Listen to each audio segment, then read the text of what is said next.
کر رہو، دور حق ہو تو نسیم بوستہ بن کر رہو، عید باطل ہو تو طیبے بے اما بن کر رہو۔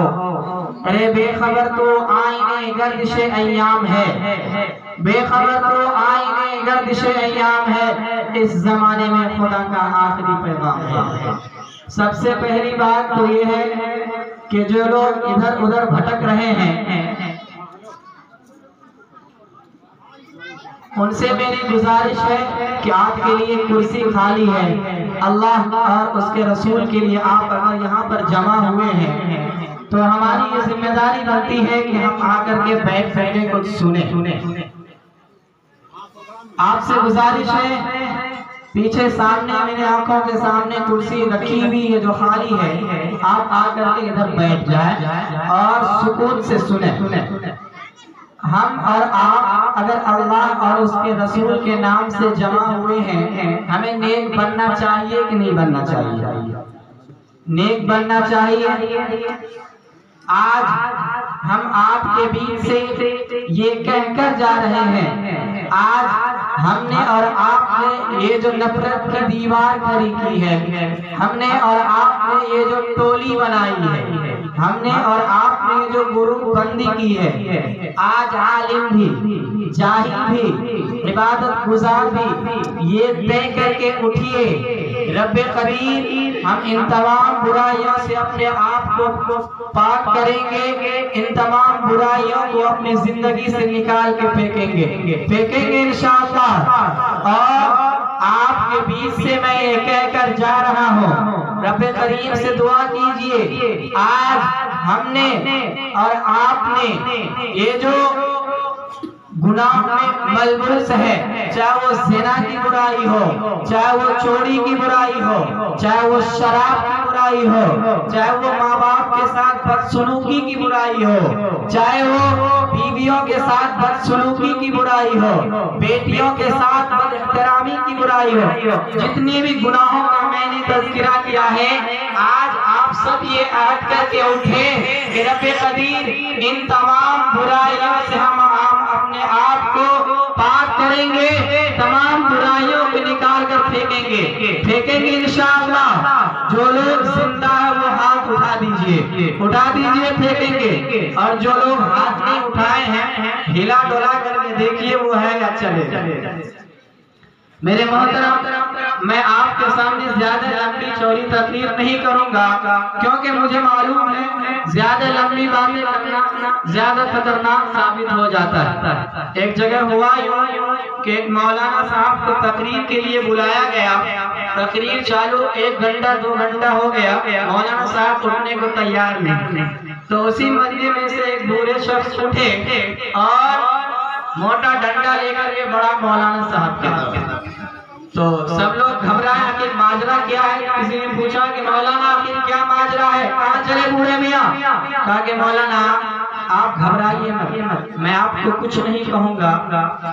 آپ کو جس نے بلایا ہے اس کا نام بتا دیں۔ تو میں نہیں چاہتا کہ میرے صدر کے ساتھ سامنے اور جناب حضرت مولانا ڈاکٹر عبید اللہ قاسمی صاحب کے پاس آپ لوگ اس حالت میں تشریف لے آئے۔ میرے پہلی بات تو یہ ہے، سب سے پہلی بات اللہ تبارک و تعالیٰ نے فرمایا ایک حدیث قدسی کے اندر، کنت کنزا مخفیا، میں ایک چھپا ہوا خزانہ تھا، فاردت ان اعرف، میں نے چاہا کہ میری پہچان ہو، فخلقت الخلق، اپنی پہچان کے خاطر میں نے مخلوق کو پیدا کیا، زمین اور آسمان کو بنایا، دھرتی اور آکاش کو سجایا، ستارے اور ہواؤں کے نظام کو پیدا کیا۔ ان تمام نظام کے بنانے کے پیچھے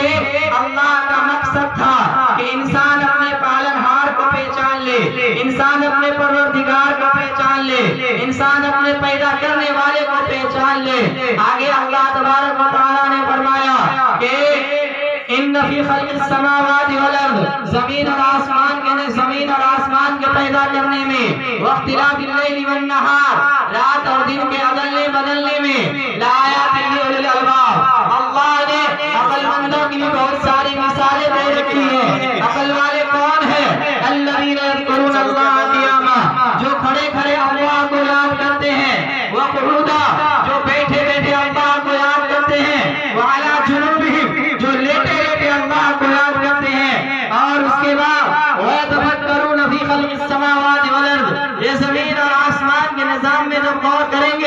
خود بخود انسان کی زبان سے بات نکلے گی، ربنا ما خلقت ھذا باطلا، اے ہمارے پروردگار آپ نے اس نظام کو بیکار اور یوں ہی پیدا نہیں کیا،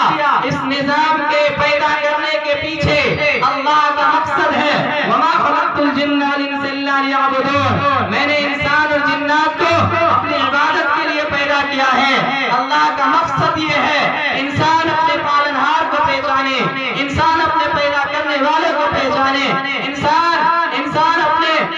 اپنے پالنہار کو پہچان لے۔ اللہ تبارک و تعالیٰ قرآن کریم کے اندر خود اپنا تعارف فرماتے ہیں، للہ ملک السماوات والارض، یہ زمین اور آسمان کی بادشاہت اسی اللہ کے لیے ہے، یخلق ما یشاء، اللہ جو چاہتا ہے پیدا کرتا ہے، وَيَهَبُ لِمَن يَشَاءُ إِنَاثًا، اللہ جسے چاہے بیٹی عطا کرتا ہے، وَيَهَبُ لِمَن يَشَاءُ الذُّكُورَ،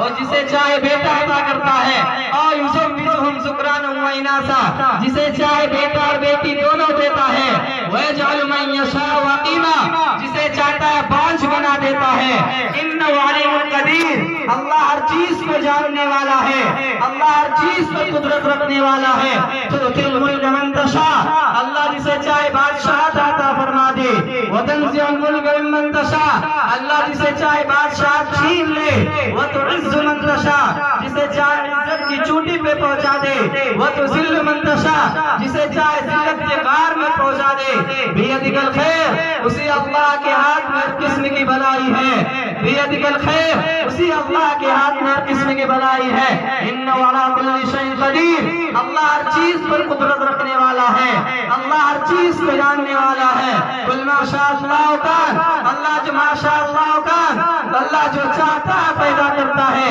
اللہ جو چاہتا ہے وہ کر رہتا ہے، جو چیز اللہ نہیں چاہتا وَمَا لَمْ يَشَاءُ لَمْ يَكُنْ، وہ آج تک نہ ہوا ہے اور نہ قیامت تک وہ چیز ہو سکتی ہے، اور اللہ کسی چیز کے کرنے کا ارادہ کرتا ہے، وَإِذَا أَرَادَ شَيْئًا أَن يَقُولَ لَهُ كُن فَيَكُونُ، اگر اللہ کسی چیز کے کرنے کا ارادہ کرتا ہے وہ کہتا ہے کن ہو جا تو وہ چیز ہو جاتی ہے۔ چنانچہ ایک صحابی اللہ تبارک و تعالیٰ کی تعریف بیان کر رہے تھے، آپ صلی اللہ علیہ وسلم کا وہاں سے گزر ہوا،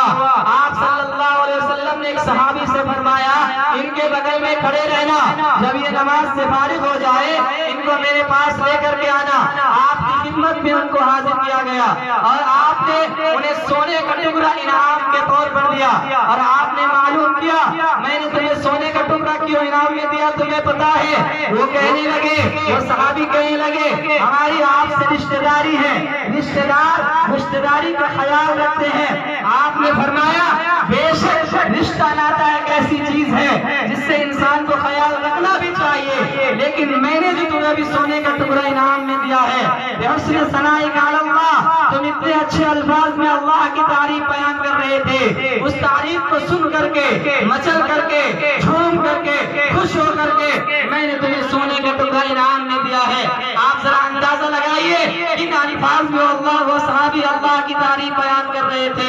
ذرا دل کے کانوں سنیں، وہ صحابی فرما رہے تھے یا اللہ تراہ العیون، اے اللہ جس کو آنکھیں نہیں دیکھ سکتی ہے کون اللہ کو دیکھ سکتا ہے؟ جب سے وہ زمین تیار کی اللہ تبارک و تعالیٰ نے، ایک موسیٰ علیہ السلام کا ذکر ہوا، ایک موقع پر اللہ تبارک و تعالیٰ سے درخواست کی ربی ارینی انظر الیک، یا پروردگار میں آپ کی زیارت آپ کا دیدار کرنا چاہتا ہوں، آپ نے اللہ نے فرمایا لن ترانی، موسیٰ تو نہیں، اور قیامت تک کوئی بھی دنیا کی آنکھ سے چونکہ مجھے نہیں دیکھ سکتا ہے، چونکہ دنیا کی آنکھوں میں نے دیکھنے کی صلاحیت نہیں رکھی ہے۔ آپ نے فرمایا موسیٰ علیہ السلام لاڈلے نبی تھے، پیارے نبی تھے، ضد پہ آ گئے، اصرار پہ آ گئے، کہنے لگے اللہ ایک دفعہ دکھا دیجئے، ایک جھلک دکھا دیجئے، تھوڑا سا دکھا دیجئے، تو اللہ تبارک و تعالیٰ نے موسیٰ علیہ السلام سے فرمایا 5 منٹ اپنی بات کو ختم کرتا ہوں۔ موسیٰ علیہ السلام نے اللہ تبارک و تعالیٰ نے موسیٰ علیہ السلام سے فرمایا موسیٰ براہ راست تو مجھے نہیں دیکھ سکتا، ایک کام کر فَإِنِ اسْتَقَرَّ مَكَانُهُ وَلَٰكِنِ انظُرْ إِلَى الْجَبَلِ، پہاڑ کی طرف نگاہ اٹھا کر کے دیکھ، فَإِنِ اسْتَقَرَّ مَكَانُهُ فَسَوْفَ تَرَانِي، اگر پہاڑ میری عظمت کی بوجھ کو برداشت کر گیا ممکن ہے کہ تو بھی میرا دیدار کر لے گا۔ موسیٰ علیہ اس